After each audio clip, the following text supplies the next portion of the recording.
Pronto. Eu estou iniciando lá a gravação.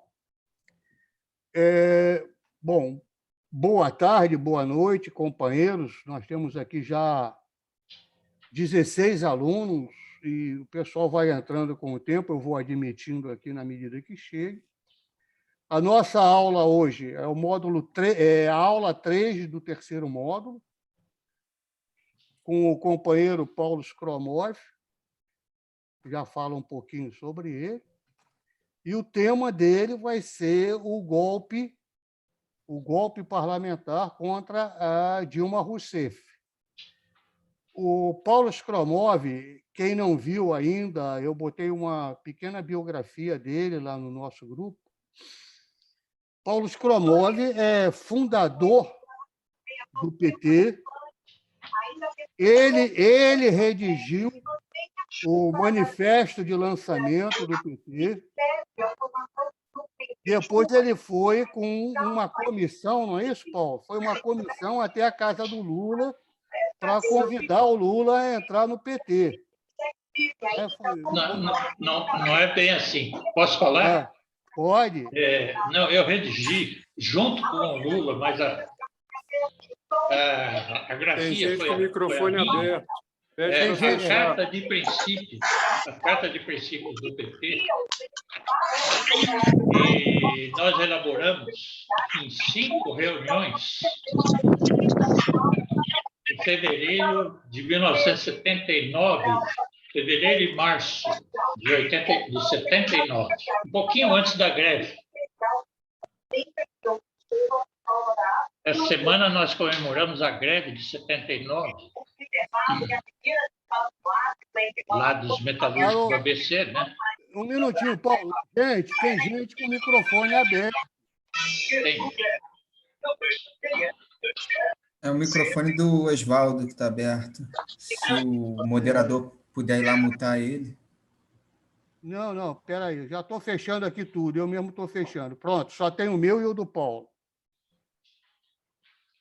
Na verdade, Ernesto, o encontro com o Lula foi antes do PT, né? Foi aí no Rio de Janeiro.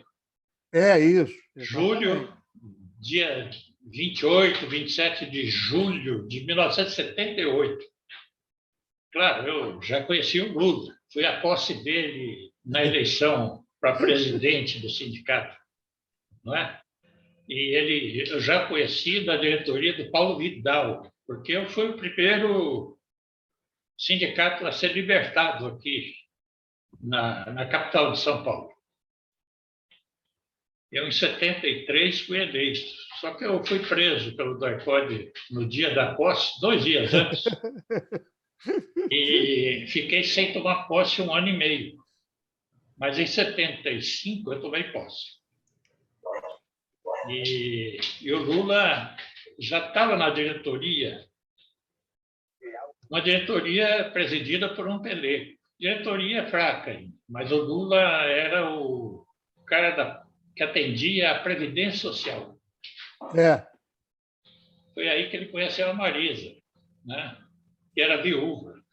Exatamente.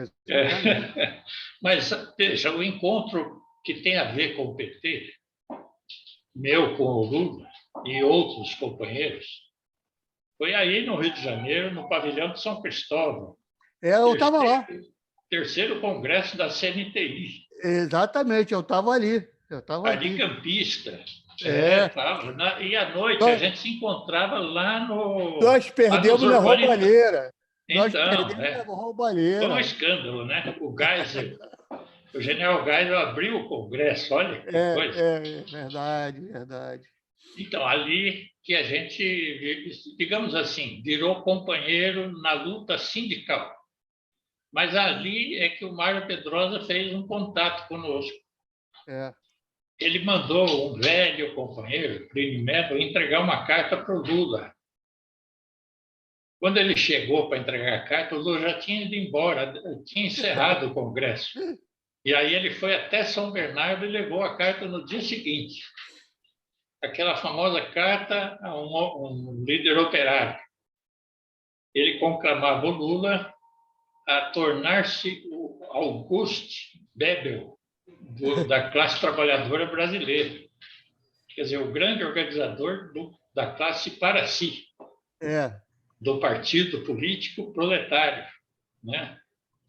No caso do Bebel, o Lula leu aquela carta nessa passagem e, como dizia o Chico de Oliveira, o Lula não era versado na história do movimento operário, mas ele se esforçava, ele corria atrás, ele lia, ao contrário da lenda, né? Na época tinha uma lenda que o Lula era avesso à literatura, quando ele criticou os intelectuais e os padres, dizendo que lugar de padre é na igreja, lugar de estudante é na escola, porque tinha aqueles estudantes proletarizados. Não sei se lembra do caso Brambila, um militante da Convergência que foi preso numa fábrica em Diadema. Eu me lembro. O cara era quintanista de engenharia industrial e trabalhava de ajudante geral. Aí o Lula criticou. O lugar de estudante é na faculdade, é na escola, não é aqui. Tinha padres operários, ele criticou também. Bom, vamos lá, nós vamos começar. Vamos lá. Eu peço que quem ainda está com o microfone ligado, fechar, para a gente ganhar espaço.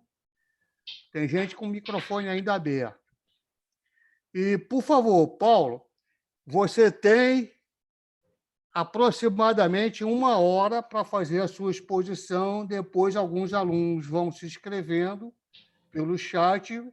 Eu vou anotar para fazerem as perguntas. Certo. Bom, eu, na verdade, ia te ajudar a fazer a apresentação. Eu diria apenas o seguinte: eu redigia dentro de uma comissão de sindicalistas, da qual o Lula, o Benedito Marcílio, que era metalúrgico de Santo André, o Jacob Ittar, que era petroleiro de Paulínia, de Campinas, o Wagner Benevides, que era petroleiro de Belo Horizonte, e o Olívio Dutra, que era bancário do Porto Alegre, e mais o Enos Zamorina, que era presidente dos metalúrgicos de Osasco, e também participando por Santo André, além do presidente do sindicato, estava o companheiro José Sicotti. Essa foi a comissão que redigiu a Carta de Princípios. Agora, houve votações, eu não vou contar aqui, houve votações, e os companheiros de Santo André trouxeram uma versão e eu levei uma outra versão como texto básico. Foi aprovada a minha versão com o voto do Lula. E nós lançamos essa Carta de Princípios no 1º de maio de 79, no campo de futebol Vila Euclides, em São Bernardo.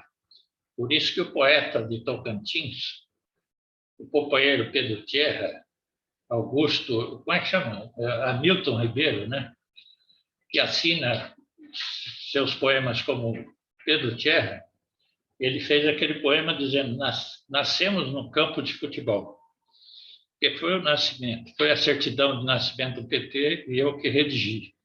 Depois, mais tarde, eu tive a honra de presidir a fundação do partido e de secretariar, em 10 de fevereiro de 1980, lá no Colégio Sion. Mas a fundação efetiva foi no dia 13 de outubro de 79, lá no restaurante The Mark, em São Bernardo, na Via Anchieta. Bom, isso é a apresentação. Eu estou no PT até hoje. Né? A última vez que eu estive exercendo uma função na estrutura do partido foi em 2009, 2010, quando eu fui pela última vez coordenador da macro-região de Bauru, que eram 52 municípios. Eu morava lá nessa região, depois de aposentado, anistiado. Bem, hoje vamos falar sobre o golpe que destituiu a companheira presidente da República, Dilma Rousseff. Eu sou um cara que vivi vários golpes na história do país. Eu nasci politicamente na resistência ao golpe de 61, quando o Jânio Quadros renunciou, e numa manobra combinada com os militares, para que ele voltasse apoiado pelos militares, fechando o Congresso e governando como ditador. Os militares deram a banana para ele, resolveram eles próprios assumir, mas como o Brizola resistiu, insistiu na posse do presidente legítimo, eleito, que naquela época o vice era eleito, em chapa separada, em voto, em cédulas separada, em voto separado. O Jango era o legítimo presidente da República naquela vacância. Os militares tentaram impedi-lo. O Júlio chegou. Vocês vão conhecer o Júlio, velho, querido companheiro, era daqui de São Paulo, daqui do Bom Retiro, de outras plagas paulistanas, né? Da Rua da Graça, enfim. E Júlio está aí no Rio, participou da campanha agora, da Benê, enfim, depois também de tudo que aconteceu na eleição municipal. Então está aí o Júlio, e espero que tenha, que vale a pena o que eu vou falar aqui, Júlio. Vamos lá. Qualquer coisa me ajuda aí. Então, companheiros, eu sou versado em golpes. Eu até fazia uma brincadeira na minha página do Facebook, um dia desses. Eu pus uma foto minha da época, agosto de 61, e dizia: foi o meu batismo de fogo, foi o meu ritual de passagem. Foi aí que eu deixei de ser criança e passei a ser um adulto. Eu tinha acabado de completar 16 anos, aliás, 15 anos, né? 61, e eu já trabalhava numa fábrica de tintas Ipiranga, enfim. Então, eu dizia, o batismo do brasileiro, o batismo do boliviano, um pouco também do argentino e de outros sul-americanos, é enfrentar coletivamente um golpe de Estado.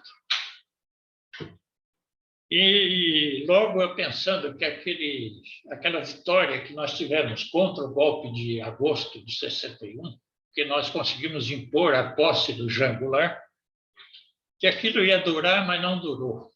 Uma parte dos mesmos golpistas reforçou-se ainda mais, recebeu um apoio escancarado da embaixada norte-americana, um embaixador chamado Lincoln Gordon. E 3 anos depois, pouco menos, mas 2 anos e 10 meses depois, 9 meses depois, em abril de 64, lá estava de novo eu às voltas com o golpe. Eu fui demitido dia 1º de abril de 64, eu fui trabalhar, já alarmado pelas notícias da madrugada, da movimentação das tropas, e meu cartão já não estava na chapeira, lá na fábrica de tintas Ipiranga. Bom, mais uma vez eu fui alcançado por um golpe. Isso faz parte da vida dos brasileiros, da minha geração. Tomara que estejamos próximos de que essa não seja a via crucis de todos os brasileiros que vierem nas novas gerações. Em 64, nós podíamos ter nos livrado do golpe. Logo, em 1968, abriu-se uma condição politicamente favorável, a ditadura enfraqueceu-se visivelmente. Setores importantes da burguesia, incluindo quase todos os ex-presidentes que ainda eram vivos, incluindo Lacerda, que era golpista, incluindo setores golpistas como Lacerda, Demar de Barros, formaram a chamada Frente Ampla, exigindo uma eleição, exigindo a revogação do AI-2, que é o ato que suspendeu a eleição presidencial de 65. E os militares estavam fazendo ar. Nós criamos no movimento operário o movimento intersindical anti-arroxo. E foi daí que nasceram as greves metalúrgicas em Minas Gerais, em abril, de 68 e as greves de Osasco, em julho de 68, da qual o Júlio, que está aí presente hoje, o companheiro Júlio teve um papel importante no apoio à greve de Osasco, inclusive escondendo a liderança que foi duramente perseguida pela polícia política da ditadura. Não apenas o Ibrahim, como o Barretinho e outros companheiros da liderança da greve de Osasco. O ano de 68, no entanto, tinha uma fragilidade dentro da esquerda. A esquerda tinha sido completamente, tinha a cabeça dominada por uma ideia fixa de que era fácil fazer a revolução, era fácil fazer acontecer no Brasil o que, na visão de um intelectual francês chamado Régis Debray, havia se passado em Cuba. Ele havia teorizado um negócio chamado Teoria do Foco, que empolgou as grandes organizações da esquerda brasileira. A dissidência marighellista do PCB, a ala vermelha do PCdoB, todas as outras dissidências eram várias do PCB. Não era apenas Marighella, havia várias. Tanto que havia LN, havia Molipo, havia MRT, havia dezenas de organizações que nós chamávamos então de guerrilheiristas, que elas não viam a hora de se atracar com o aparelho policial militar do regime. Mas o movimento social estava bem, estava forte em 68. Passeatas estudantis no Rio, em São Paulo, quase que diariamente. A partir do assassinato, no começo do ano de 68, do estudante lá no restaurante Calabouço, aí tivemos aquela passeata dos 100 mil, enfim, tivemos passeatas diárias. Vladimir Palmeira, aí, aqui em São Paulo, Zé Dirceu, Catarina Meloni, Travassos, né?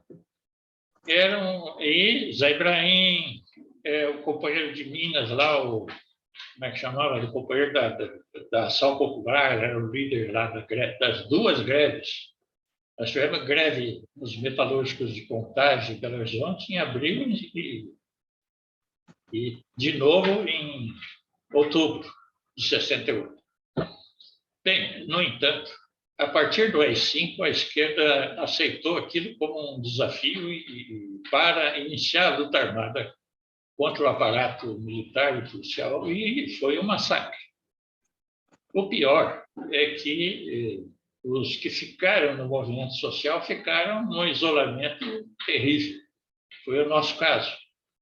Eu fazia parte de uma oposição sindical paulistana, e a maioria dos meus companheiros desapareceu, sumiu, pediu a conta no emprego, caiu fora e nunca mais deu as caras no sindicato. Isso aconteceu em todo lado, no movimento social, no movimento estudantil, no movimento sindical, no movimento de moradia, enfim. E o fato é que isso significou uma grande possibilidade do regime se recompor plenamente com a classe dominante, conseguiu fazer isso rapidamente, diante da ameaça que eles brandiram do terrorismo, e o fato que aí vieram longos anos de uma ditadura muito pesada. O auge do AI-5, a última vez que saímos às ruas foi em abril de 69 e fomos presos no final da noite, quando a gente estava fazendo a assembleia de balanço da passeata em repúdio ao banqueiro Nelson Rockefeller, que visitou o país naquele dia. E nós passamos, então, a partir daí, por um martírio muito grande. Era muito difícil sustentar a militância debaixo das condições que se instalaram, então, no país. A burguesia fechou completamente em torno dos generais e apoiou, a partir daí, o massacre da esquerda. Não foi só da esquerda, dos índios, enfim, continuaram a fazer a política colonialista da classe dominante, herdada dos colonos dos colonizadores portugueses. E o fato é que foi assim que nós atravessamos essa travessia do deserto político. Claro que não é um deserto completo, com alguns pequenos oásis. Nós chegamos a 78. Então, por que eu estou falando isso? Porque nós vamos falar do golpe de 2016 e tem tudo a ver com o que aconteceu ontem, né? Foi ontem o julgamento da suspeição do Moro pela segunda turma do Supremo. É grande vitória. Primeira coisa, deixar claro, uma vitória talvez a maior. É claro que ainda é uma vitória obtida no jogo por cima, não foi uma vitória obtida com a mobilização popular. A Covid no Brasil e o fato de existir o Lula e o PT, de certa forma, mantém os trabalhadores razoavelmente disciplinados e não fazendo o que fazem os chilenos de encarar a pandemia, o que fizeram os bolivianos para tirar o golpe de lá. Não se arriscando a aglomerações, mesmo que justas e necessárias políticas. Não é? E o fato é o seguinte, ontem nós tivemos uma coisa que, a essa altura, parecia pouco provável, mas diante da hecatombe que ocorre no país, da crise sanitária, desse cenário verdadeiramente dantesco, e hoje ultrapassamos os 300 mil mortos oficialmente, evidente que é maior o número, porque há, além de tudo, a recidiva dos que forem entubados, calcula-se até que 40% morrem depois, dos chamados recuperados. Mas, enfim, mais de 300 mil. Hoje, o Brasil lidera o recorde em todos os sentidos, a média semanal, o número diário de mortes e de contaminados diariamente.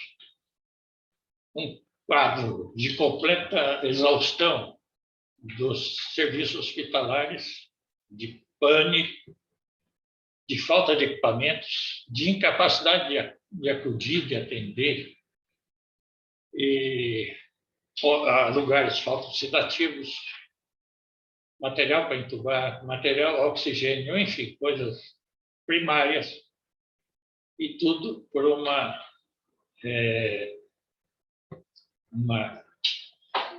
na verdade, pelo concurso adverso do governo nacional, governo federal. Isso ocorre também nos hospitais privados, nos hospitais das pessoas ricas. Isso provavelmente produziu as condições da nova conjuntura que se abriu quando o Fachin, há cerca de 15 dias, declarou a inocência, a absolvição, enfim, a incompetência da 13ª vara da Lava Jato, da vara de Curitiba, para julgar os casos em que Lula era acusado, visto que nenhum deles tinha qualquer relação com o esquema que funcionou durante mais de 30 anos antes do PT na Petrobras. Pois bem, essa nova conjuntura aberta pela decisão do ministro Fachin, não importa quais as intenções que ele tinha, o fato é que ela nos favoreceu amplamente. O Lula saiu da obscuridade, fez aquele discurso importantíssimo ali no Sindicato dos Metalúrgicos de São Bernardo, no mesmo local em que ele se entregou à polícia alguns anos atrás, em 78, em 2018. E, bom, enfim, mas esse é apenas um lance dentro do golpe que, na verdade, nós podemos datar do dia 17 de abril de 2016, que foi o dia que Dilma foi afastada preliminarmente, mas nunca mais voltou, então é o dia da sua deposição. oficializado 2 meses depois, pela votação do parlamento. Esse golpe, ele encerra lições, e eu tenho a impressão que o objetivo da nossa palestra aqui é exatamente nem tanto descrever o golpe, acho que todo mundo sabe, e a maioria já eram adultos, dos companheiros que estão aqui, provavelmente, foi há 5 anos atrás. Esse golpe, ele claramente, ele se inscreve na lógica dos golpes anteriores. Ele reprisa um monte de coisa que eu vivi ao longo da minha militância, desde aquela passagem que eu cito de agosto de 61. Pois bem, o golpe contra Dilma, na verdade, há uma discussão, inclusive muita gente situa naquelas manifestações de 2013, de julho, a famosa movimento pela gratuidade das passagens, pelo passe livre, pelos 20 centavos de aumento, que parece que em São Paulo, em outros lugares, está valendo no bilhete da passagem. E não vejo assim. O golpe, na verdade, ele começa a ser gestado logo no momento em que o Lula substitui o Palocci, na minha visão. No momento que entra o Mantega, que era um nome completamente avesso ao capital financeiro. Não era nenhum bolchevique, nenhum revolucionário radical, no sentido sectário, mas era um cara que acreditava no desenvolvimentismo que o governo Lula, naquele momento, 2003, 2004, acreditava. O governo Lula, ele toma posse debaixo de ainda de umas mesuras interessantes que a Globo tem até um vídeo que a Globo fez em homenagem à vitória do Lula no período da transição, quando os primeiros nomes que Lula havia apontado para o futuro ministério já começavam, a partir da nomeação do Palocci, a se entender com o governo que saía de Fernando Henrique Cardoso. E as mesuras que Fernando Henrique fez nesse processo de transição, um pouco que prosseguiram no primeiro ano da gestão Lula, quando Palocci era o homem forte da área econômica do governo. Embora o Zé Dirceu fosse um super-ministro da Casa Civil, acumulando algumas funções excepcionais, na verdade, o interesse da Globo, Fernando Henrique, enfim, dos representantes mais graduados do capital financeiro internacional e nacional eram preocupados com quem era o cara da área econômica. Está tudo bem aí, companheiro? Ernesto está indo bem? Está todo mundo tranquilo, ouvindo bem? Bom, prosseguindo. Tá todo mundo ouvindo bem. Tá. O Carlos acabou de entrar ali, ó. Opa, beleza. Você, eu e você. Prazer em vê-lo. Grande abraço, camarada. Isso aí. Ô, negão, você está loiro. Anda assim, tempo. Um Evo Morales loiro. A luta continua. Continua. Bem, companheiros, que bom vê-lo. Eu mencionava isso porque, na verdade, vamos lembrar bem, não sei se vocês se recordam da primeira crise em que alegaram problemas éticos no governo Lula. Foi logo no início do segundo ano, em 2004. A Benê, se não me engano, era vice do Garotinho, aqui, se a memória não falha. E eles tinham um amigo esquisito que tinha uma relação com um narcotraficante goiano. Enfim, aquela foi a primeira crise, tentava envolver o super-ministro do governo o companheiro. Por isso que eu localizo que o início do golpe está aí. Claro que, para ele se concretizar, houve uma etapa aguda, 2 anos depois da posse, em 2005. Mas em 2004 já houve esse incidente em que o próprio Zé Dirceu foi obrigado a entregar o cargo. Veja, o Zé Dirceu não é um cara qualquer. Ele, além de ser presidente nacional do partido desde 95, quer dizer, ele era presidente nacional do partido nos últimos, sei lá, 17, 18 anos, quase 20 anos. Ele era o presuntivo sucessor do Lula depois do segundo mandato. Não seria a Dilma, seria o Zé Dirceu. Vocês devem se lembrar disso. Era quase um consenso. E não era segredo para ninguém. E ele é tirado do governo logo no segundo ano, no início de 2004, com aquela crise que eu mencionei aqui, daquele traficante, daquele cara que tinha uma relação com um funcionário do governo, Garotinho e Benê, né?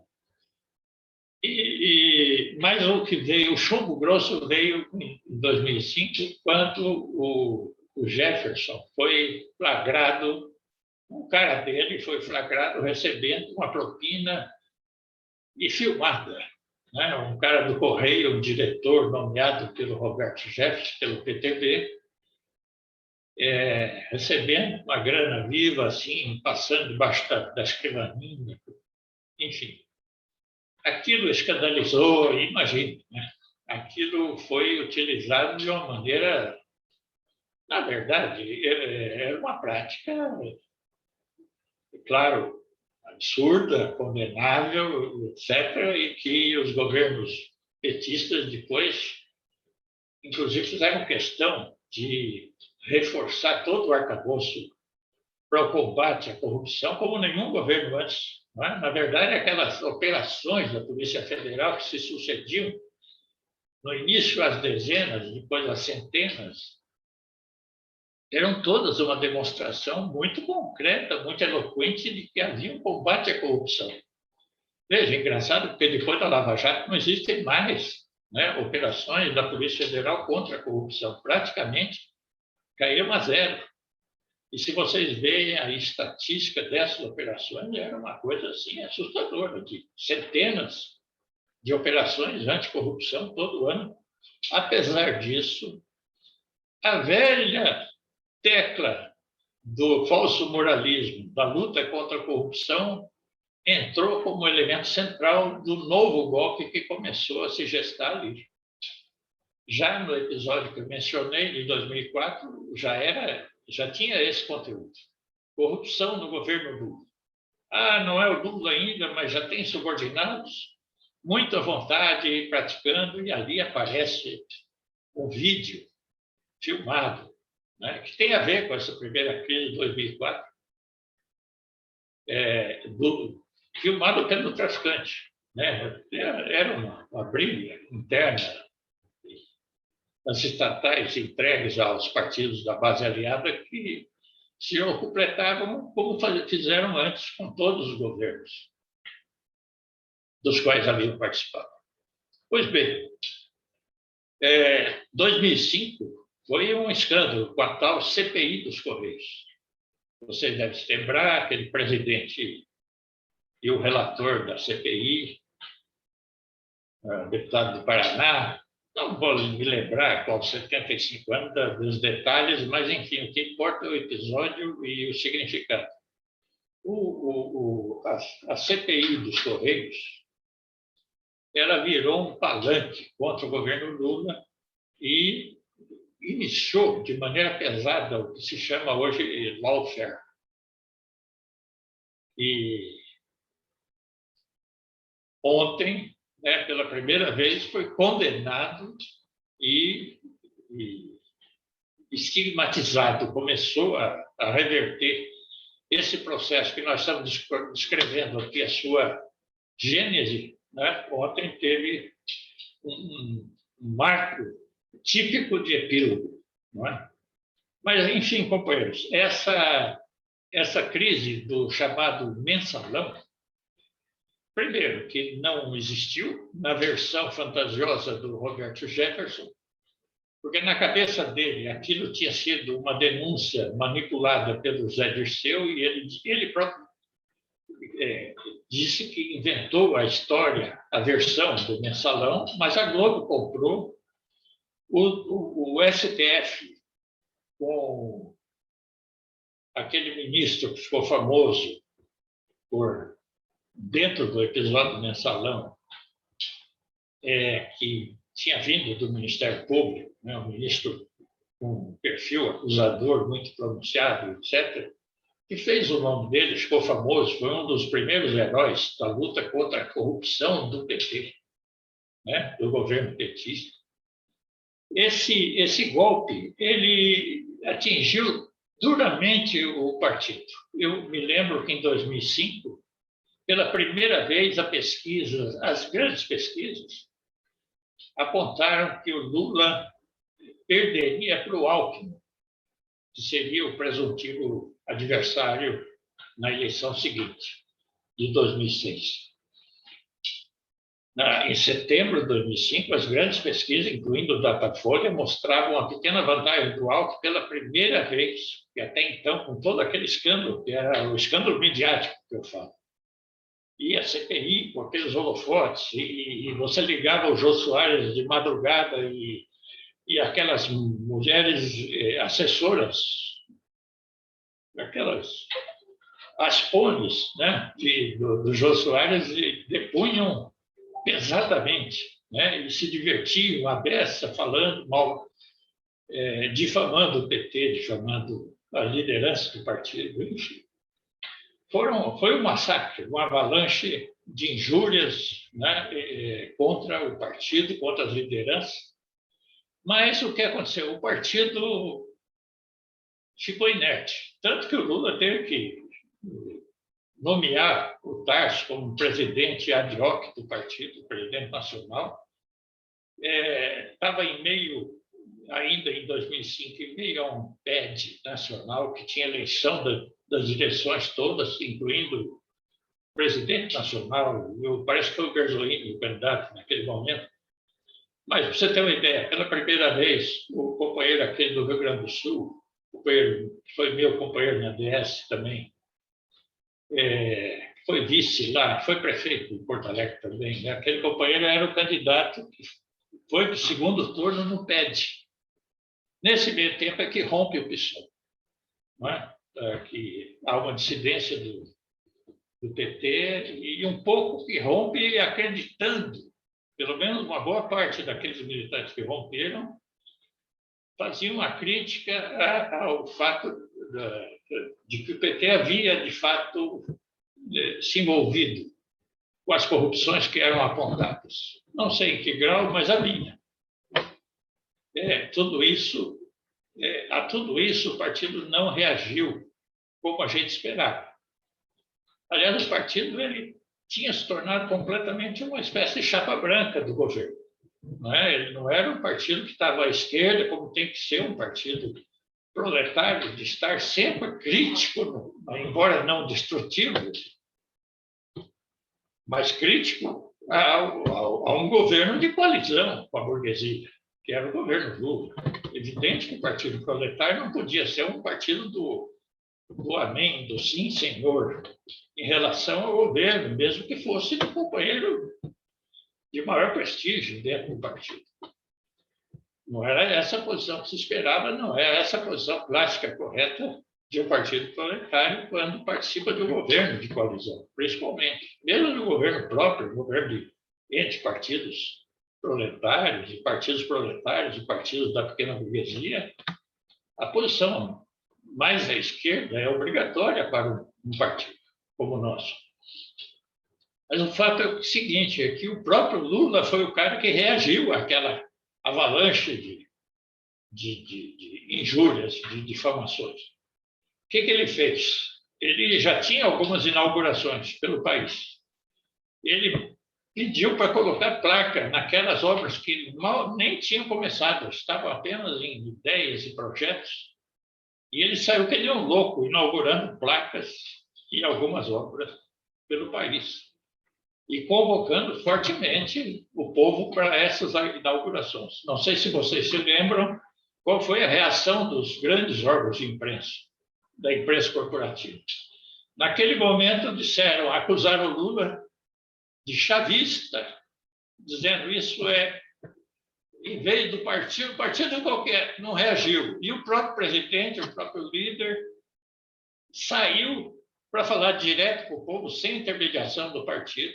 Quer dizer, um típico exemplo de um líder populista. Foi essa crítica que fizeram ao Lula. Um pouco até parecia isso, parecia ser isso mesmo. O partido estava completamente alijado daquele momento, não respondia a nada. E o Lula foi quem deu a resposta. Ele utilizou o seu gabinete, o aparelho do governo que ele comandava e começou a fazer uma agenda fortíssima de inaugurações. E foi assim que ele reagiu ao golpe. Aquilo era a preparação do golpe. Eles só queriam sangrar ele um pouco mais, já que ele já tinha caído abaixo do Alckmin na pesquisa de preferência de voto para presidente na eleição seguinte. Claro que se essa tendência se pronunciasse nos meses e nos anos seguintes, até 2006, eles não iam fazer nenhum golpe, nem talvez a tal guerra híbrida completa. Apenas o desgaste, apenas esse negócio de sangrar o adversário. Essa era a ideia da burguesia, né, da Globo, do Fernando Henrique, que foi sempre o comandante do golpe, que não quer dizer que é operador. Não é? Em 2016, nós sabemos o operador principal é o Cunha. Até por isso, está correto dizer que na aula que o tema de hoje é o golpe parlamentar. Nós sabemos que não foi um golpe parlamentar. O Fernando Henrique não era parlamentar. Ele já tinha entrado para a classe dos banqueiros, né? Filho dele casou com a família Magalhães Pinto, enfim, ele tinha se tornado milionário, não é? E o fato é o seguinte: ele passou a ser o representante do capital financeiro, ele se candidatou a isso e cumpriu o mandato, inclusive um segundo mandato, no momento que não havia direito à reeleição, etc., tudo para manter um processo extremamente danoso de privatizações, que ele, no programa de governo, aliás, no programa de candidato, em 94, ele não havia mostrado. Se você examinar o programa de governo do Fernando Henrique, que quando ele ganhou em 94, ele não prometia fazer privatizações. Pelo contrário, fortalecer, enfim, as estatais, democratizar. Aquela época, a burguesia, na versão PSDB, ela tinha alguma veleidade, talvez até pela origem do PSDB ser aqui, digamos, uma parte da esquerda MDBista, do partido criado pela ditadura, um partido para ser a oposição oficial, e que tinha feito, de alguma forma, alguma resistência à ditadura, junto conosco, o movimento operário, o PT nascente, com a CUT, as centrais, os movimentos sindicais, o próprio MST, que surgiu nesse período, pouco antes do fim da ditadura. Mas, enfim, é importante lembrar isso para vocês verem que não tem esse negócio de 2013, que o golpe começou em 2013. 2013 foi quando o PT entregou as ruas para a direita, e depois a direita perdeu para a extrema-direita, tanto que, por volta do momento em que o golpe chega ao ápice, no dia 17 de março de 2016, as ruas já não eram do Aécio, que já era vaiado, e quando aparecia nas ruas, não era do Alckmin, que era vaiado, também é culpado, já eram as ruas do Bolsonaro, quer dizer, e companhia, né? dos mais radicais da direita, dos mais doentios antipetistas. Bom, companheiros, por que é importante essa gente? Porque são alertas. São lições, né? Você vai falar do golpe nesse momento, para quê? O que adianta descrever o golpe sem fazer a crítica, não é? Sem aprender com o golpe? O golpe é uma experiência, digamos assim, decisiva para a gente poder dar a volta agora, para a gente poder combatê-lo. Ele não acabou, né? Ele sofreu um golpe ontem. O golpe sofreu o seu maior golpe, na minha opinião, ontem. Eu queria que esse maior golpe fosse dado pelos de baixo, pelas ruas, né? Pelos trabalhadores nos seus locais de trabalho. Mas, infelizmente, foi um golpe que surgiu da insistência naquilo que é o único terreno que o PT hoje, o PSOL, o PCdoB, enfim, a esquerda que tem participação eleitoral, é o único terreno que a esquerda atua. É o terreno de jogar na divisão da burguesia, de apelar para os de cima, né, para o andar de cima. Não é incorreto. O problema incorreto é o Partido Proletário como o PT, que continua a ser, fazer só isso. O PT, um partido proletário, não pode se dar o luxo, principalmente num país como o Brasil. Nós temos aqui hoje um boliviano autêntico que sabe que o rito de passagem de todo lutador na Bolívia, todo lutador no PT, é enfrentar golpes. Nós temos que se tornar especialista em golpe, não é? Senão nós nunca vamos aprender a combater os golpes, a acabar com essa herança maldita da nossa colonização, né? Da nossa classe dominante colonizadora. Então, companheiros, essa gênese, eu ainda tenho que citar algumas passagens preliminares, porque, veja, eu até gosto do título do livro, talvez esteja aqui atrás, eu não vou poder procurar, um livro que o Lula editou um pouco antes da prisão. Naquele ano, no começo de 78, no começo do ano eleitoral, ele falava que a verdade vencerá ou prevalecerá, alguma coisa assim, era o título do livro. Título bom, e o livro não me agradou. Era uma sucessão de diálogos entre alguns entrevistadores, comentaristas, junto com Lula, em algum lugar. Na época não havia pandemia, certo? Presencialmente ali todos eles. E o livro é isso, é um relato de tudo que eles conversaram, e eles perguntavam muito sobre o golpe. Isso em 2018, perguntavam sobre o que havia ocorrido 2 anos antes.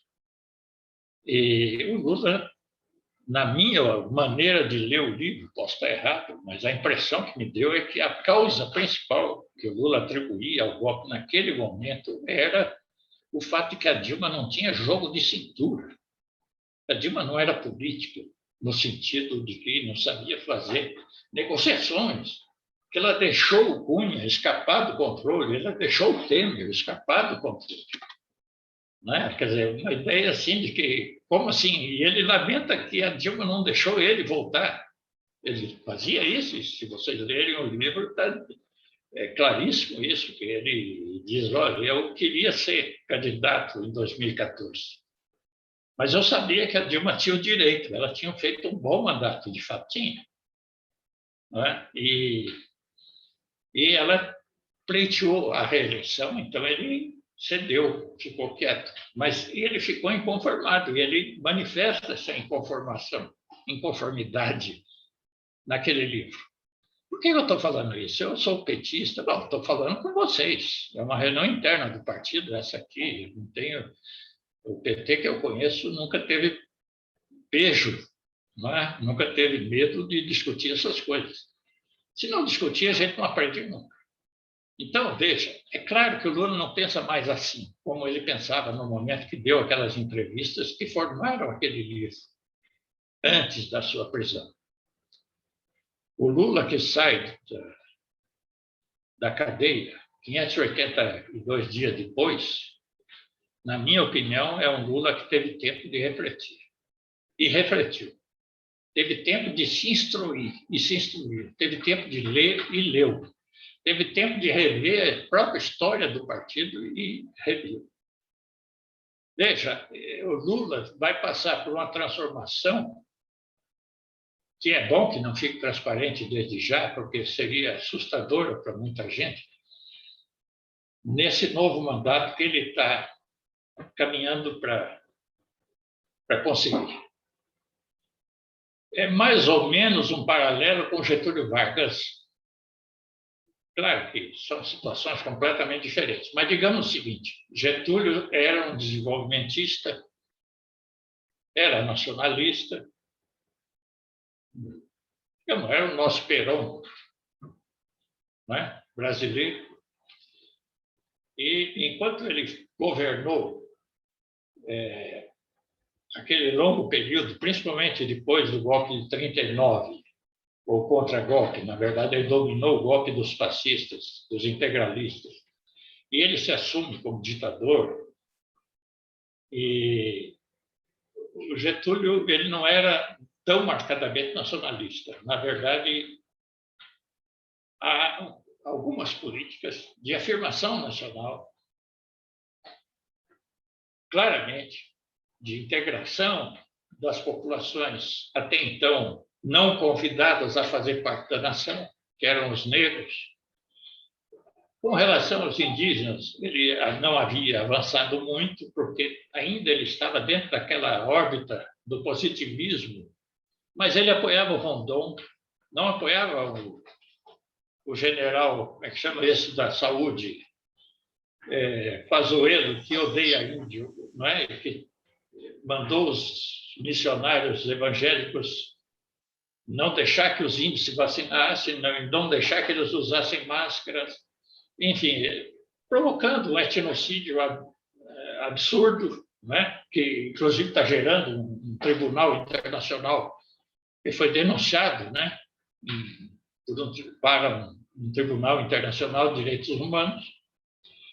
Pois bem, mas o Getúlio, já no final, quando o Prestes começa a apoiar, já no final do seu governo, na expectativa de que ele se somasse aos aliados contra a Alemanha nazista, o Getúlio começa a fazer uma política nacionalista também no plano econômico, né? Dá sinais de fundação da Companhia Siderúrgica Nacional, da Petrobras, aponta para um projeto de nação, ainda que limitado. Mas era o Getúlio ditador, que todo mundo conhecia. Só que em 1950, não é? Quando ele vem como um civil, já odiado pela burguesia mais entrevista,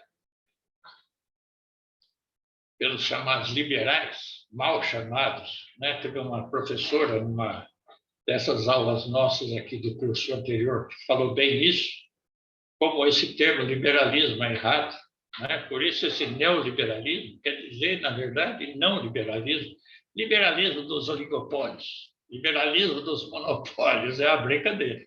Liberalismo é o termo que se coaduna apenas com os princípios da atividade capitalista na acumulação ainda na primeira revolução industrial inglesa, não é? Depois que surgiram os grandes monopólios, não se pode mais falar em liberalismo, mas é um termo que se usa.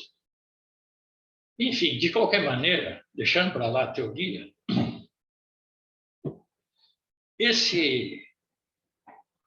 essa questão do novo Lula que nós vamos ter, o Lula que nós tivemos, é claro que eu não sou o mesmo de 2003, 2002, da vitória da primeira eleição do Lula. O Lula também não é. O Zé Dirceu, um dia desses, deixou claro que ele não é também o Zé Dirceu, que foi o superministro durante 1 ano e meio apenas do governo Lula, e foi derrubado, o primeiro a ser derrubado pelo golpe, que era um golpe em curso. Era o mesmo golpe, só que ele foi ganhando, conhecendo o terreno, experimentando o adversário, quando o adversário foi cedendo, e foi o que o PT fez. Essa é uma grande lição. Quando queimaram o herdeiro presuntivo do Lula, o partido ficou quieto. Vamos falar a verdade, não houve uma defesa nem pífia que seja dos companheiros que rodaram naquele caso do Mensalão, por exemplo. Zé Dirceu e o presidente que havia entrado no lugar do Zé Dirceu, o companheiro Genuíno. Agora, tanto o Genuíno como o Zé Dirceu, como o Lula, tinham ilusões na classe dominante. Ilusões de que ela não ia dar um golpe. Ela podia dificultar, ela podia falar mal, que isso fazia parte do jogo. Ela podia até inventar calúnias, etc. Mas o PT nunca reagiu à altura. Enquanto o Lula foi preservado, o PT autorizou que eles derrubassem todos os outros líderes que despontavam no partido. Todos, sem exceção. E a última foi a companheira Dilma, que até 2010 não constava como uma liderança petista. Era uma petista vindo do PDT recentemente,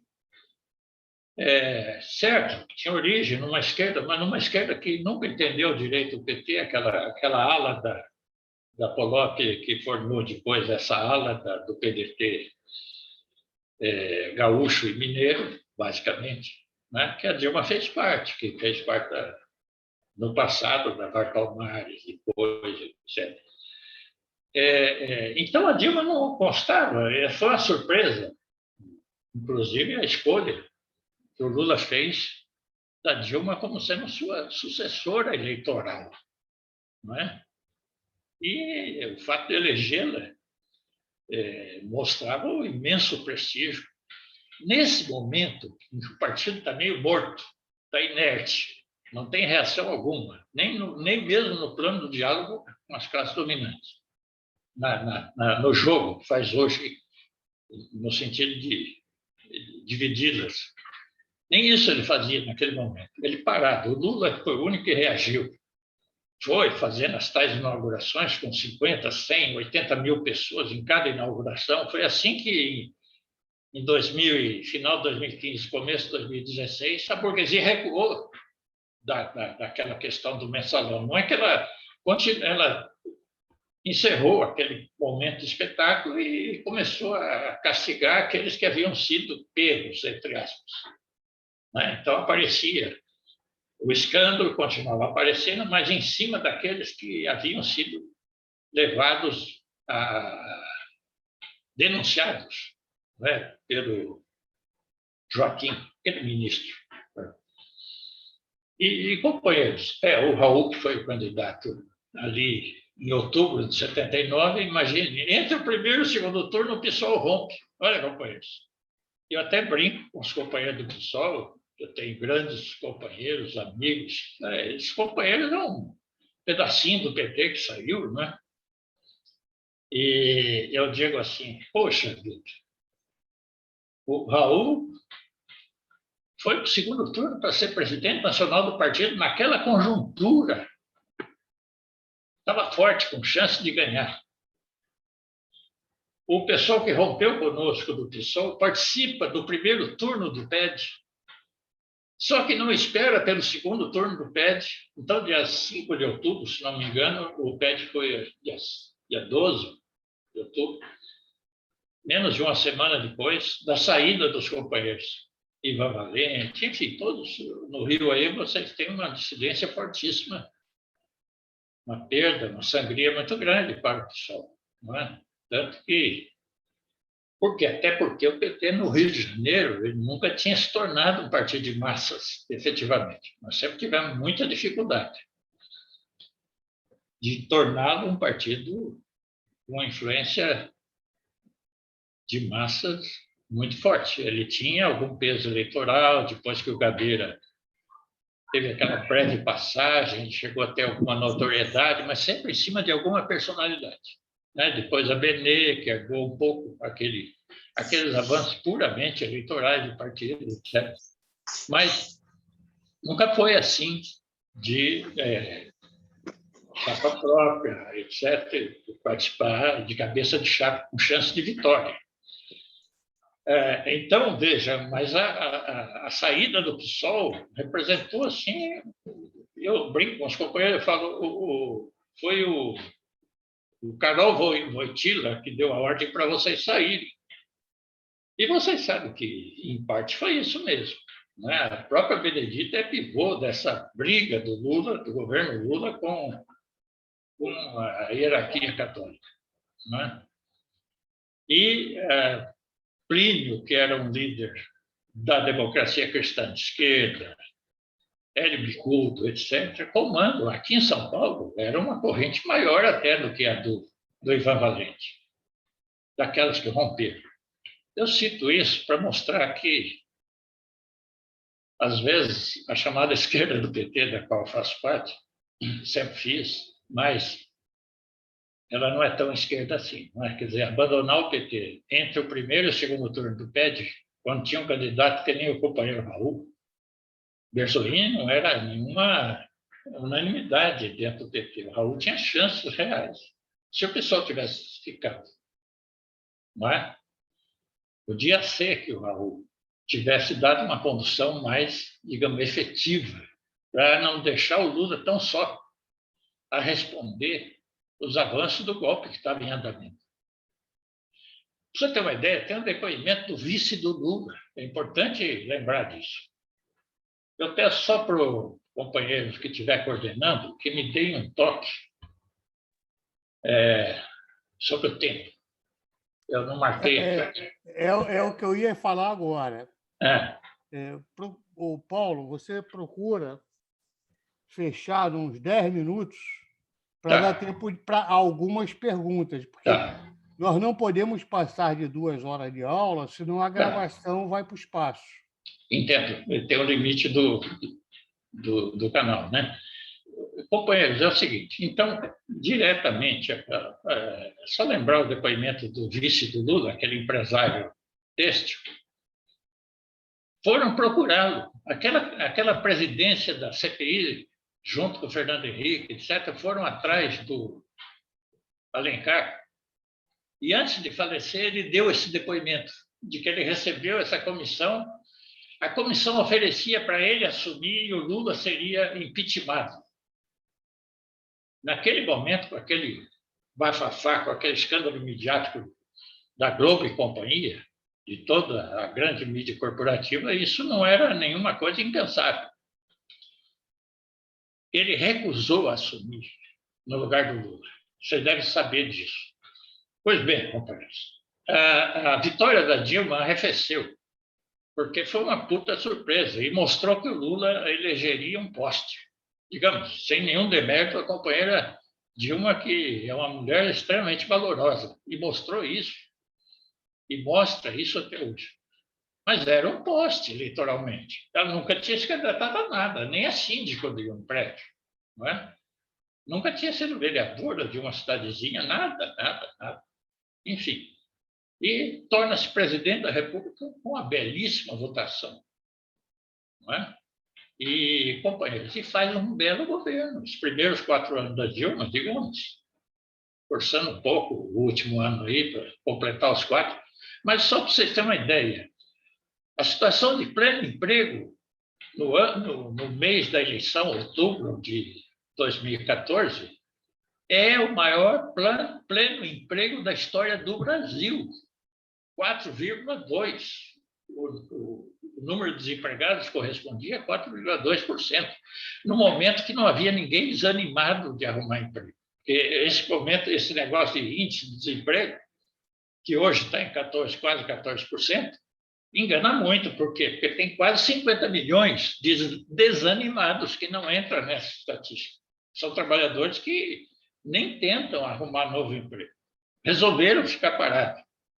Não é? Ou estão fazendo quebra-galho, estão cultivando uma terrinha, que estão... Enfim. Então, companheiro, chegando ao momento crítico do golpe contra Dilma, a primeira coisa que acontece é, de novo, o partido que joga um balde de água fria na militância. A Dilma, para ganhar 2014, ela teve que disputar 4 turnos. 4 turnos. Além dos 2, ela teve que disputar mais 2 turnos. Só para vocês saberem. Primeira coisa, eles jogavam, o Aécio não decolava. Então, eles jogavam todas as esperanças em que a chapa da Marina, com aquele governador do PSB de Pernambuco, acho que Neto, filho do Arraes, que aquela chapa poderia fazer a polarização e ganhar da Dilma. O Aécio está muito queimado já naquele momento e tal. Só que aí tentaram fazer com que a chapa invertesse e jogasse a Marina Silva como cabeça de chapa. Então, a campanha já tinha transcorrido mais de 35 dias no primeiro turno e, de repente, morre aquele, estranhamente, numa morte muito mal esclarecida, morre o candidato cabeça de chapa e a Marina entra.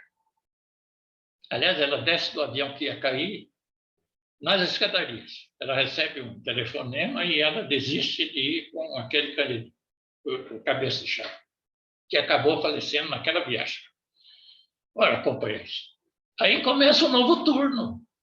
Ela já tinha pesquisa que ganhava do Aécio logo no primeiro turno e ganhava dos outros. Com a mudança da chapa, na semana seguinte que a Marina assumiu a chapa daquele ex-governador de Pernambuco, ela se tornou a cabeça de chapa, ela passa adiante nas pesquisas. E foi uma luta ingente. O PT não estava apoiando decididamente aquela candidatura da Dilma, mas a militância voluntária do PT, que é grande e era maior, algumas agora, uma parte dela já faleceu de 2014 para cá, mas ela era uma poderosa militância voluntária. Essa militância engajou na campanha da Dilma e ela passou para o segundo turno em primeiro lugar. Só que a Marina ainda fez a transferência de voto para o Aécio e o Aécio vai para o segundo turno. E nesse segundo turno também tem 2 turnos. Olha só, segundo turno curtíssimo. Tem aquela famosa sexta-feira em que vem a edição da revista Veja como se fosse um panfleto do Aécio. Eles sabiam, o Lula e a Dilma sabiam, e aí já as falcatruas do lawfare, né? As difamações, voltando 48 horas para o eleitor ir para as urnas. A Dilma ganhou aquilo. E logo em seguida, o Aécio jura, né, que vai boicotar cada passo, cada momento, e começa a conversar com o presidente da Câmara, o Cunha, e começa a conversar com o vice, Michel Temer. E eles se engajam num processo de desgastar a Dilma. O PT que faz? Acha que a Dilma cedendo, quer dizer, sempre o PT, a tônica do partido era ceder aos golpistas. Aí, então, ela tira o Manteiga, olha só, que era a grande bronca do capital financeiro, e bota um cara do Bradesco, um daqueles Chicago Boys.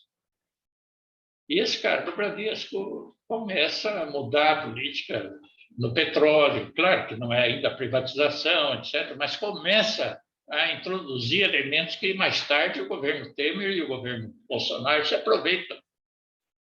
A gestão da Petrobras, então. Em compensação, a Dilma faz uma coisa espetacular e até meio contrariando o partido. Em março de 2014, ela com a Graça Foster, presidente da Petrobras, que ela brigou para nomear, ela demite os 3 caras que operavam o esquema do Petrolão, que vinha do Fernando Henrique. E que a Lava Jato não foi quem defenestrou eles, foi a Dilma que exonerou esses 3 diretores que vinham desde a época dos tucanos, de 30 anos atrás. Mas, companheiros, não dá para entrar em muitos detalhes. Só para, então, ir para o momento das vésperas do golpe. A CUT cometeu erros terríveis. Não foi só o PT que impôs a Dilma, primeiro, o vice, Foi o PT que impôs Michel Temer, companheiros. É um erro. Tem que fazer essa autocrítica interna, bem entendido. Mas não se pode. Agora o Lula vai ter que escolher um vice. Está aí a eleição. Tem gente falando, põe como é que é, o Ciro. O Ciro é pior que o Temer, companheiro, nesse aspecto da trairagem, não é? No aspecto de vinculação com o capital financeiro. O Ciro é o homem que substituiu o Fernando Henrique, quando o Fernando Henrique se candidatou pela primeira vez no Ministério da Economia, lá do Itamar. Imagina, tomar muito cuidado. Mas se for a Luísa Trajano e tal, não é beleza, porque é uma empresária, etc. Mas não tem partido, é mais ou menos um Zé de Alencar da vida. O problema é pôr o cara do maior partido que tem no Congresso como vice. Ou um cara que tem força, que consegue fazer ganhar esses partidos do Centrão. Bom, o fato é que há lições a tirar daí. Mas eu me lembro de que um personagem que não faz parte da estrutura de direção do partido, quando nós começamos a protestar. Por que o governo, depois que colheu aquela vitória estrondosa do segundo turno contra o Aécio, conseguindo derrotar aquele panfleto da Veja, daquela última edição da Veja, que foi antecipado para sexta-feira anterior ao voto.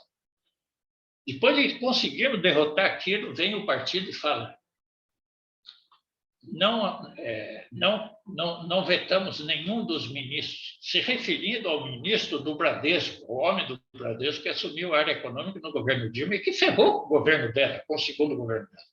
O PT não governou mais, vamos falar a verdade. Veja, a tônica, isso que eu queria dizer, toda a minha palestra tem a ver com isso. A tônica foi ceder, ceder, ceder aos golpistas. Nós cedemos em 2013 as ruas. Quero saber quem foi que convocou essas manifestações dessa classe média aí. Eu não sei quem é, não tem. O PT começou a exigir certificado. Certificação. Quem é que convocou vocês aqui? Tá? E a Globo está descendo o cacete, pedindo polícia para bater nos manifestantes no começo de julho. Companheiro, procurando fechar. Estou fechando. Então, eu vou escrever aqui três perguntas. Primeiro, o PT abandona as ruas, entrega para a direita. E não disputa mais a rua. Quando nós resolvemos disputar, veio um recado da direção e dizia: não fazemos veto a nenhum dos ministros, nem o da área econômica. E aí aconteceu aquilo. O Lula, tanto ele quis evitar a derrubada da Dilma, que ele aceita ser ministro, relutantemente. Mas, olha, eu vou dizer uma coisa. O meu encerramento aqui é esse. Eu escrevi naquele congresso, aquele encontro do Congresso da Bahia, que o PT fez em 2016, no caderno de debate do PT, eu escrevi uma tese sobre conjuntura e eu dizia, eu começava a tese dizendo: bendito golpe. Porque, olha, a Dilma tinha 8% quando ela sofreu o 17 de abril. 8% nas pesquisas. 92% eram pelo fora Dilma, companheiros. Eu sou dirigente sindical, companheiros. Nas fábricas nunca tinha entrado. Nunca tinha entrado. Essa história de fora Dilma, daquela vez entrou. Os patrões e os operários haviam se irmanados no fora Dilma e leve o PT junto. Companheiros, isso tem que nos levar a uma avaliação muito crítica e a um aprendizado dessa experiência. Então, é isso que eu queria dizer. Não houve como, eu digo para vocês, o golpe, se não fosse aprovado pelos parlamentares ali, naquela horrorosa sessão do 17 de abril, teria levado a um desgaste definitivo da Dilma, do Lula e do PT. É isso aí. Obrigado. Entra na tua conta. Entra onde você entrou. Gente, olha só, nós estamos com 3 inscritos já. Se o pessoal for rápido, eu posso até abrir outra inscrição. Pela ordem que eu recebi aqui, olha, o Carlos Oquê, Jacira e Rogério. Quem quiser pedir, entra, que a gente vai ver. Quando era uma maré de muito avanço do partido, eles fechavam as inscrições, não deixavam as pessoas entrar. O Lenin dizia, só entra oportunista na época das vacas gordas. Quando, na Guerra Civil, o partido, a República Socialista estava perdendo, estava reduzido a 1/3 do território da União Soviética, aí eles abriram as inscrições, escancararam. Quem quiser entrar, pode entrar, porque só entra nesse momento quem é bom. Quando estava nas vacas gordas, fechava a inscrição. É proibido entrar no partido. Aí tinha regras, aí era bem rígido mesmo o critério de admissão de novos integrantes. É isso que nós estamos falando. O partido como o nosso, com a nossa origem, com a nossa história, com a nossa natureza e com o nosso vínculo com a classe trabalhadora, que não morreu, que não foi rompido, que ainda não traiu, veja, o critério, nós não tivemos o 1914 da social-democracia. O PT não mandou o povo brasileiro fazer uma guerra que interessasse só o capital financeiro, só o imperialismo. Nunca mandou. E foi em 1914. Em 1933, o PT nunca apoiou um regime nazista. Depois acabou fazendo aliança, Stalin e Hitler, etc. Foi isso que rompeu a ala esquerda da Internacional contra o stalinismo. Então, veja, nunca aconteceu. O PT não passou ainda por uma prova concreta da história de traição à classe trabalhadora. Então, ele pode se redimir, ele pode se recuperar, ele pode resgatar da sua própria história, na sua trajetória, os melhores momentos e as melhores práticas e os princípios. Paulo, então, é isso. Paulo, eu vou passar para as outras duas perguntas, que o chat aqui já está me avisando que nós estamos no limite da gravação. Está muito perto de fechar sozinho. Então, pela ordem... Eu perdi a prática, sabe? Que esse negócio de ficar muito tempo sem participar. Mas, pela ordem, tem o Júlio e o Carlos, que nós dois conhecemos como boliviano. O Júlio e o Carlos. Vamos lá. Júlio, bom, boa noite a todas, a todos. É incrível estar aqui nesse conjunto de pessoas procurando refletir, né, sobre o nosso partido, né? Ô, Júlio, nós que temos, Júlio, sim.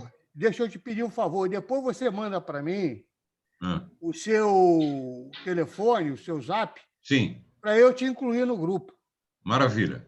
Então, é sobre isso que eu quero falar. Eu acho que esse grupo pode ser um dos muitos e múltiplos que o partido tem que construir nesse momento para se discutir. Não tem nada a ver com aquela porcaria daquela história de fazer autocrítica que os PSDBistas gostam muito. Não é isso, não. Nós temos que refletir para que a gente possa avançar, para que a gente possa crescer, para que a gente possa, nos momentos exatos, ter capacidade de enfrentar os nossos grandes inimigos. Eu concordo com a Jacira quando ela diz que no Brasil hoje existem dois partidos, o PT e o anti-PT. Essa questão é muito séria, entende? E nós só vamos poder evoluir se a gente continuar discutindo. Eu não vou falar muito ou quase mais nada. Eu tenho 80 anos, sou um pouquinho mais velho do que o Paulo. Meu primeiro golpe foi de 54, do Getúlio. Em agosto eu era lacerdista, em novembro eu era getulista e já saí para a rua fazendo a campanha do Petróleo é Nosso. Quer dizer, o processo de transformação na gente, quando é jovem, é muito rápido, né? Para a gente evoluir. Eu acho que o partido tem essa capacidade nesse momento. Inclusive, uma coisa muito engraçada, Paulo, para te chamar a atenção. Você sabe que houve um aumento de inscrição no PT depois do pronunciamento do Lula de 800%, velho. Vê quantos oportunistas. Ô, Júlio, um beijo a todos. Júlio, rapidinho. Eu comecei, cara, em 1961, fazendo a campanha do Marechal Lott. O petróleo é nosso. Carlos, é com você, Carlos. Ok. Companheiros, boa noite. Em primeiro lugar, a satisfação, Paulo, depois de mais de 40 anos, ver seu rosto, ver a sua energia, à sua disposição, né, de gente jovem. Você continua jovem. A segunda, agradecer a Ernesto, a Califa, um companheiro que entrou no partido muito jovem, né, e no partido, num dos movimentos mais interessantes daqui do Rio, que era o PT, como é que chama? Classista, né? PT de massas. E também a Ponciano. É tanta coisa para a gente conversar que fica assim meio complicado. Primeiro, eu poderia começar, né, aceitando a tua provocação. Carlos vem do país dos golpes, né? Eu nasci em 45, em 52, da Revolução. Na verdade, eu venho do país das revoluções, que combate os golpes. Grande parte da Revolução de 52 saiu da casa dos meus pais. Jacob Bittar nos deu o prazer de visitar o meu pai. Ele queria conhecer o Letim. O Jacob colocou uma estrelinha, né, na tela da minha mãe, em 80, quando um primo meu, que era ministro, organizou um encontro das esquerdas do Cone Sul. Participou o Bittar, participou o Greenhalgh, um companheiro do PDT. Eu vim em 64 por conta dos golpes. E quando eu cheguei, me defrontei com outro golpe. Aí sim, você pode ter acertado na questão do golpe, mas não dos golpes da Bolívia, isso é aqui nos golpes do Brasil. Já começaram com 64. Bom, oi? Te chamou aí? Não entendi. Não. Ok. Bom, Paulo, foram várias questões que foram colocadas, mas antes de colocar duas, né, ou uma ou duas, eu queria deixar como registro, né, eu agradeço mais uma vez aos companheiros, eu não faço parte do curso, né, mas fui convidado para poder acompanhar, né, um evento importantíssimo, já que se trata de formação de quadros, o partido precisa de formação, né. Eu queria deixar bem registrado, né, a importância da sua pessoa na formação, na criação do PT aqui no Rio de Janeiro. 1º de maio de 79, 8 horas da noite, Godofredo aparece, 8h30, né, no jornal da ESO, né, para dizer que, desculpem, né, estou invadindo seu espaço, mas estou aqui para comunicar o lançamento do movimento pró-Partido dos Trabalhadores, 1º de maio de 79. Estou assistindo, ligo, não vou entrar nessa história toda, ligo para Edson Cair, que a gente estava dando uma força, né? A gente participava de movimentos de resistência pela moradia, etc., etc., né? Ligo, Cair, se você quer continuar com o nosso apoio, ligue para Lula, né? E diga que tem um movimento que apoia. 1º, 12 e 3 de junho de 79, você lembra, né? No Hotel de São Bernardo, foi onde a gente se conheceu, né? E as questões têm a ver um pouco com uma questão que você fala, né, da questão Partido do Proletariado, porque é importante esse registro, né, que o Fernando Henrique Cardoso havia convocado aquela reunião exatamente para impedir a criação do Partido dos Trabalhadores. E esse encontro, que era, né, considerando e respeitando os 21 militantes de um núcleo, eles apareceram com 130, 140 pessoas. O Cair foi, levou com ele a Rosalice, Godofredo foi, me convidou a mim e a Paulo como assessores e participamos desse encontro, né? E nesse encontro, o que a gente viu? Fernando Henrique, o MDB, querendo não criar o Partido dos Trabalhadores, mas destacando a importância da organização sindical, que se poderia transformar num braço sindical em defesa da democracia contra a ditadura. Leia-se, vamos reforçar o MDB. E oferecia, Olívio, você pode ser candidato a deputado federal? Bom, enfim, era parte do MDB. Os nossos companheiros dos partidos comunistas diziam não precisamos criar Partido dos Trabalhadores. O Partido dos Trabalhadores já tem partido desde 1922. Os camaradas, né, das tendências, né, vieram com a proposta de criar o Partido Popular. O Partido Popular acabou sendo criado pelo Tancredo um pouco depois, né? E tinha um grupo de Lisboa, representado pelo Lissânias, né? E o Lissânias foi o cara que acabou colocando, né, Gente, eu estou aceitando e entendendo a importância do PT, mas o pessoal fala que o PT é o partido do macacão, que o PT se concentra no ABC. E o Lula chama e diz assim, olha, estão colocando esse problema, não sei o que e tal, vamos reunir.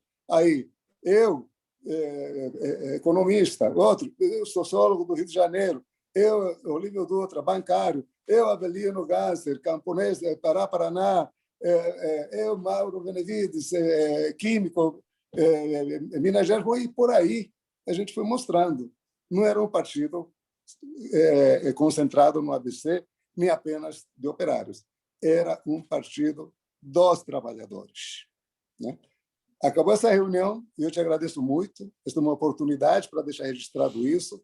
Você chegou para mim e disse assim, ó, com Lissânias, com o Cair, com a Rosalisa, por favor, ajude a organizar o partido no Rio.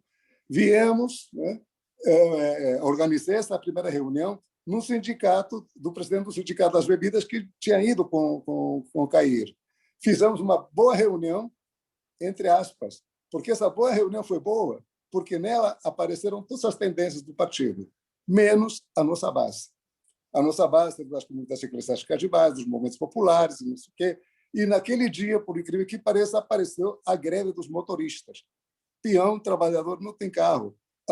Os companheiros das tendências. Bom, enfim, aí marcamos uma segunda reunião, só que não houve a segunda reunião, porque houve uma ameaça, né, de intervenção no sindicato.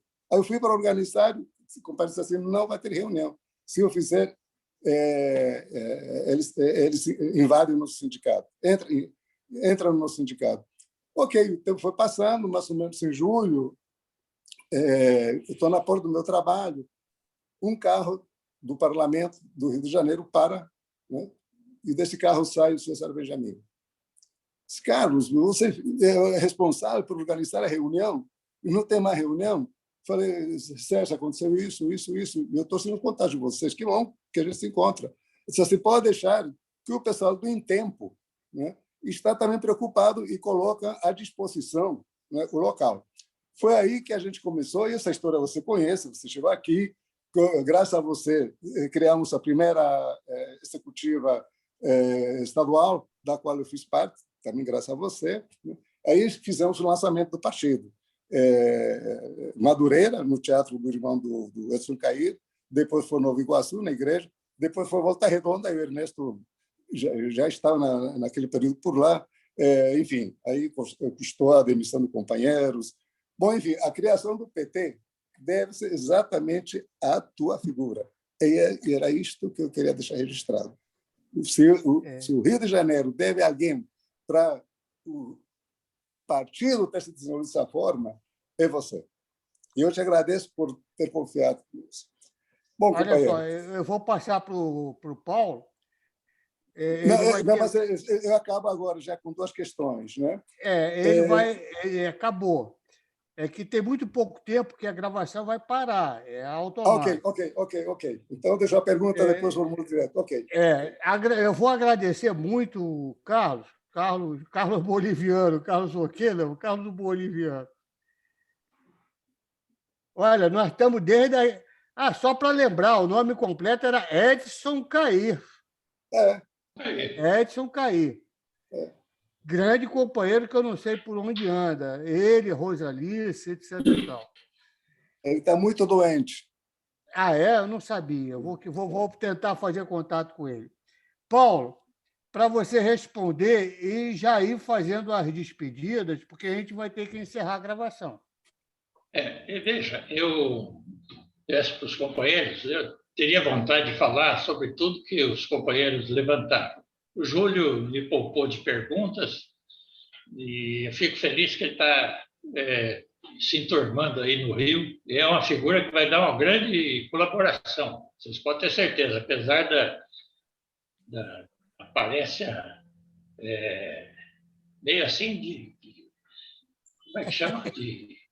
Aquele conjunto de rock lá, Júlio. Mas, enfim, vocês podem contar com esse companheiro. Eu conheço ele desde que eu vi, até hoje está aí, está firme. Né?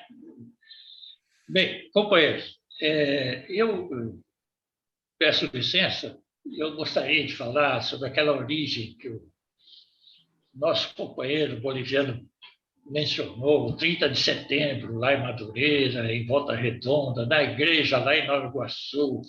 Cada vez que eu fui lá no Rangel, lá, enfim, quantas reuniões, ali, às vezes até no Amarelinho, quando a gente ia tomar uma saideira com o Lula ali e tal, e as coisas aconteciam ali. O Rio de Janeiro é incrível. E também no Bom, Lamas, juntamente com mas não Abramo. vou poder falar disso, senão nós vamos ser cortados aqui pelo critério do meio que nós estamos utilizando. Então, vamos ver se eu consigo fazer um pequeno fecho sobre essa questão do golpe, companheiro, porque é a grande lição, companheiro, a grande oportunidade, a segunda oportunidade que nós estamos tendo. A história nos deu a chance de ter de volta o PT e o Lula. O golpe era para extinguir, para acabar com a raça, como dizia aquele senador de Santa Catarina. Veja, o Moro não é um carinha, não é um acidente, não é um justiceiro nascido lá em Maringá, em Curitiba, não, é um cara preparado pelo Departamento de Estado norte-americano, pelos órgãos de espionagem, né, pelas agências de espionagem.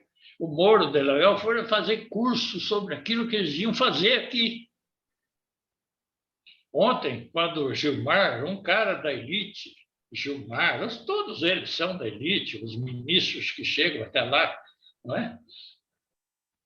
Assume a defesa do povo, da Constituição, da lei,